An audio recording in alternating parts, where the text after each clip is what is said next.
Hey, you're listening to Stop the Scroll, a social media marketing podcast, and I'm your host, Heidi Schmidt. I'm a social media strategist and agency owner with over 15 years of marketing experiences helping businesses grow online. We'll be diving into what you need to know so that you can show up confidently online without the overwhelm. Get your notebook ready to jot down some amazing marketing gems, and let's dive into it. Welcome back. So this week, I wanted to talk a little bit about few things that we are taking into 2025. And yes, I know we're a couple weeks into 2025, but we're going to talk about what we're caring about and what we're not caring about, because it's a thing.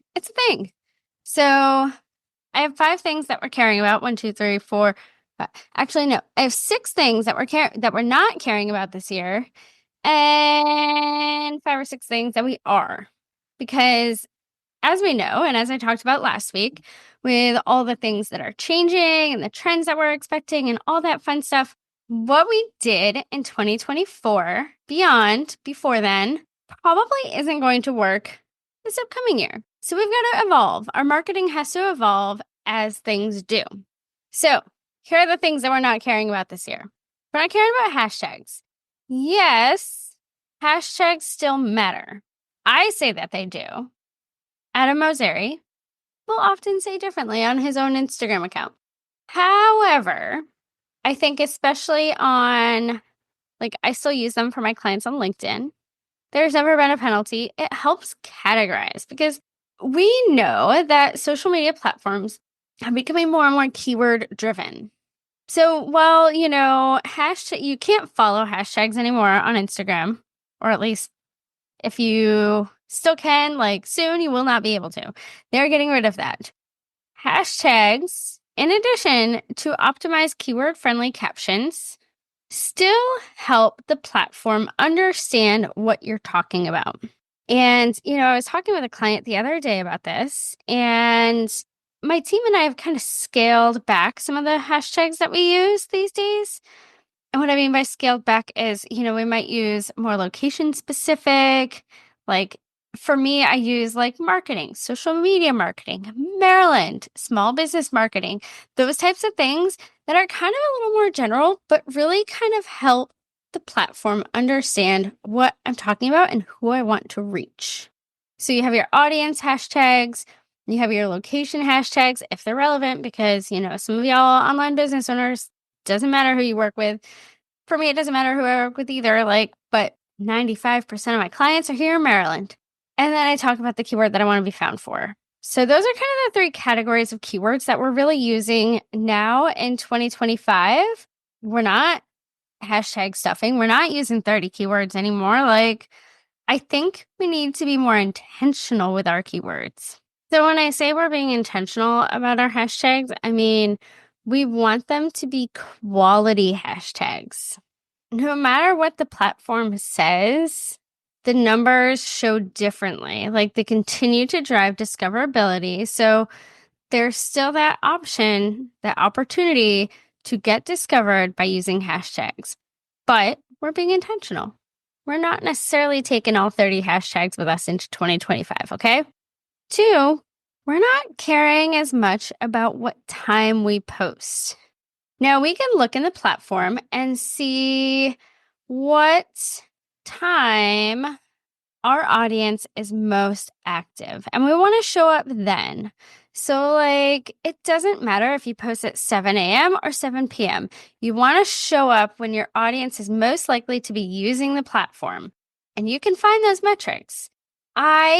For the sake of scheduling purposes, I tend to schedule things earlier in the day for my clients, but sometimes, I'm going to be honest, sometimes I miss those push notifications because I am human and school drop off and whatever. I don't find any less engagement at the end of the day, whether I post at 8:15, 9:15, or 12:15, because it comes down to, are you engaged on the platform? We know that Instagram rewards engagement. So we're not being hyper-focused on what time we're posting. And same with email sends, beta test what time is best for your email send. I have clients that I can send late afternoon, I can send middle of the day, and I can send first thing in the morning, and they're all going to have roughly the same open rates. Same with myself. Because ultimately, with email specifically, your audience wants to hear from you. So it doesn't really matter. Like, they'll find you. People go through their inboxes at varying times. Yes, you want to show up on top, but so does everyone else. A few years ago, I went to the Inbound conference, and I will have to link to the expert who spoke on email marketing. And he said, ultimately, if you send at 9 a.m. in the morning, everyone and their mother is sending an email at 9 a.m. in the morning because they want to be the first one in your inbox. So he had done a study and actually showed that if you send kind of off those half-hour marks, he had better open rates. So consider that. Don't be married to the clock when it comes to your marketing. Like, showing up is better than not showing up because you feel like you have to post at a specific time and I'm not available then. And oh my God, I'm just not going to show up. Another thing that we're leaving behind is over automation. Now, automation, and everyone's talking about ManyChat, and ManyChat is a certified partner of Meta. So yes, it's great. Absolutely use it. I highly recommend it. I'm still playing around with it myself. I've recommended it to clients. Like, I think it's a great opportunity to boost engagement in a way that can still feel authentic while also driving towards your goals. So, like, 100%. However, we need to leave room for human interaction. And I had a former client who was all about automation and being efficient. And I feel like at some points it was almost detrimental. Like, you can't automate your website so much with, chatbots that you can get rid of your phone lines. People still want to talk to people at the end of the day, right? So leave room for humans. Don't just send, if you're automating your customer experience, don't automate it to the point where your audience gets lost in a endless loop of chat and saying the same things. Like, oh, well, send us a website, blah, blah, blah. What's your name? I already sent you that 5 times. Like, no one likes that experience, right? Understanding where those pain points are for yourself versus your audience, like, what's a bottleneck in your team and your operations that you may be able to automate that will actually help your audience and your customers get what they need faster. Be smart about your automation. We are leaving behind posting and ghosting. I have kind of stopped offering engagement to my clients. And yes, like, I kind of pop into their platforms because I want to be engaged, and I know that not all of them are. If you are on Instagram, whether you outsource your Instagram or not, like, be engaged on the platform and engage with your audience. Engage with your target audience. Like, go through your explore page once in a blue moon, engage with those posts. Like, it really, really does help your overall growth. So stop posting and ghosting. Stop just scheduling your posts and not logging into the app at all. We're over that. Like, your audience is there for connection and they want to connect with you. Show up in your stories once a day. Like, it's not about just like letting it ride. And the clients that I've had that, like, engagement is not a part of our statement of work, who don't show up on the platform, like, their growth is stagnant, man. It is stagnant. Now, granted, growth on Instagram these days, I think, is really, really hard. The people who are like, oh, I'm getting 10,000 followers a day, like, are you? Are you? I don't know. Like, I do believe that there are people that are getting hundreds of followers a day, but also if you have tens of thousands of followers, then it's easy to get hundreds of followers because more people are seeing you and Instagram likes you a little bit more. I don't know. That's just me. So we're not posting and ghosting, though. We are engaging with our community. We are showing up where they are and we are engaging with them. We're thanking them for their interactions, for their comments. We're sharing the content that they tag us in. Like, we're showing up. Okay. No more posting and ghosting. We are leaving behind putting all of our eggs in one basket. And what I mean by that is, we're seeing this with TikTok going away, and I'm seeing all these TikTok creators be like, I'm moving to YouTube. Do I really think that TikTok is going to go away? I don't know. We'll have to wait. Let me know if I should do a podcast on that, because I've been following a lot of creators who are actually covering the legal aspect of it, but I don't know. I don't know if it's going to happen. I see the argument both ways, because ultimately, like, the American government is allowed to shut down businesses. Like, we are allowed. And other countries, our social media platforms are not allowed there. Like, it's okay for us to be like, sorry, dudes, like, your platform is persona non grata. I don't know. But then I see the whole like freedom of speech thing and First Amendment all the way. So I kind of see both sides, but ultimately I kind of side with the creators here, because if the US government cannot show national security harm, if it's all kind of quote unquote theoretical, I really don't think they have a leg to stand on. But I'm not an expert in this. I'm not a huge TikTok user. I'm an experimental TikTok user at best. Go see my Get Ready With Me videos. They're fun. But it is showing that we need to diversify our marketing. And I talk about this, like, whenever we have a huge meta outage, like, if you're just on Facebook and Instagram, how are you reaching your audience? You're basically not doing any marketing that day. No one's hearing from you. No one's seeing you. So, like, you have to diversify.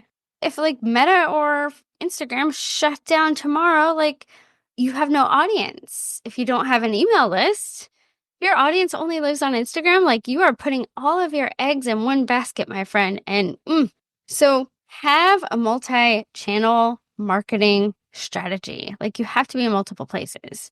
You have to have an email list. Like, you have to have a website and organic long form content. Like, there are things that you need that can diversify your content, and just yes.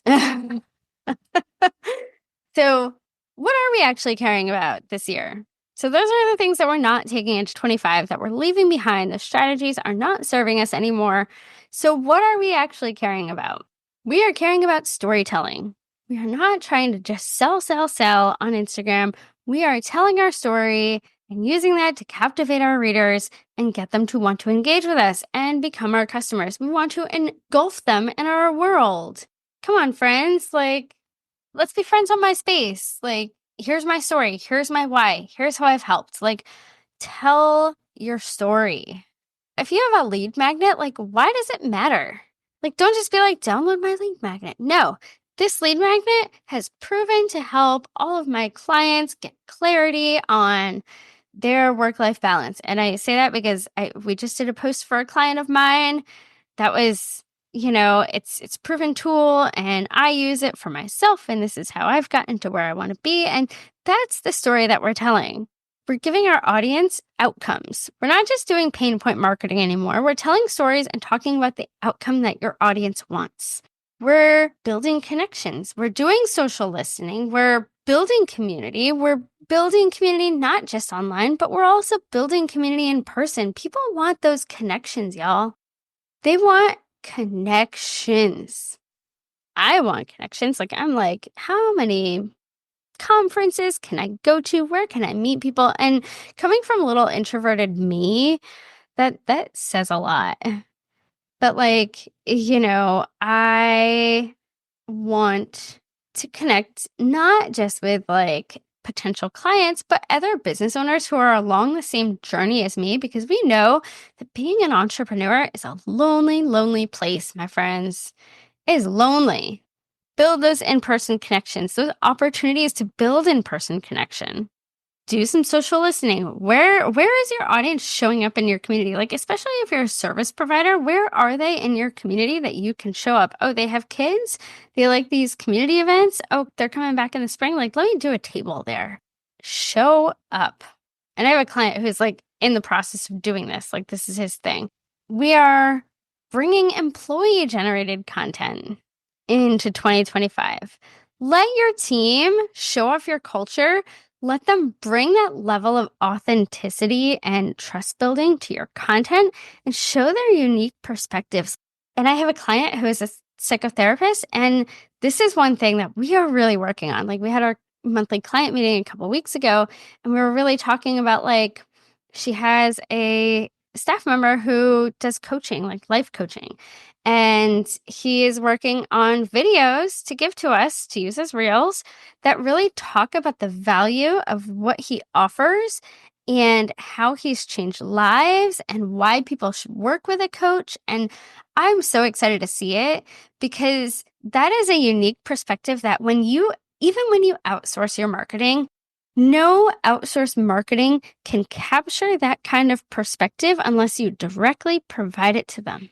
And video is where it's at. Like, that's how you build those connections. That's employee generated content right there. Like, I was so excited when she told me that, like, these videos were in the work. Super, super excited. We are bringing quality, not quantity, into 2025. We are bringing quality, not quantity, into our emails, into our social posts.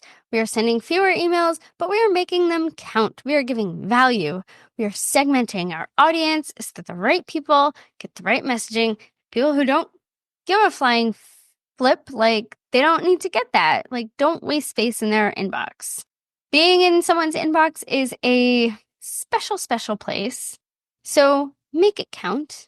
We're showing up regularly. But if we don't have anything to say that particular day, or hey, it slipped my mind, I didn't post anything, oh my God, I promise it's not the end of the world. Quality over quantity. You don't need to post 4 times a day if they're all garbage posts. Post once a day, whatever. Wherever you get that high quality content that your audience wants to engage with and interact with, that's what we're doing in 2025. We are bringing AI into 2025. And, and this is a little contradictory to what I said about over automation, but there are opportunities for automation that make it easier to interact. And I talked about ManyChat before. So we're bringing ManyChat into 2025 to automate some of those conversations and spark conversations. Like, if you have someone comment and they get the sheet, your downloadable thing or your link, whatever it is that you're giving them, well, then you can send a follow-up message that's automated, like, hey, do you have any questions?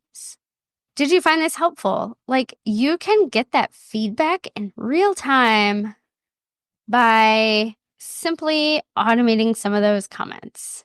And you can leave room for personalization. Like, if you see a comment like, oh, hey, like, I really appreciate that feedback. Like, you don't need to automate a thank you after they give you the feedback. Like, that's when you jump in and say, hey, I really appreciate your feedback on this. Glad to hear you loved it, And we're personalizing our AI tools. You can give ChatGPT examples of your work and train it to refine it. Yes, yes, yes, yes, yes. We'll still need to edit AI content. Absolutely, 100%. However, we can churn out content faster, especially if we start to train it in our tone and our voice with examples with, hey, this is what I really like. Hey, this is the inspiration for this post. Can you help me create something in my voice? Here's an example. Please help me out. Whether it's blog, whether it's an email, whether it's social post, whatever it is, you can train AI to speak in your voice. So work with AI. Like, it's a tool. It's not the end all be all. It's not going to replace your voice, your tone, your content. It is a tool to help work smarter, not harder. So be smart.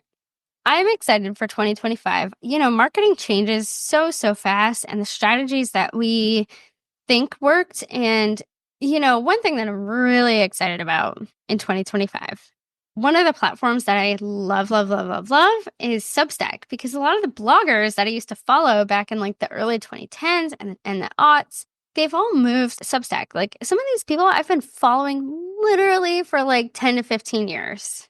And I love seeing their content evolve. So, like, if you're a business and if you've been around the block and you've been around for a few years, like, how are you evolving with these new marketing strategies?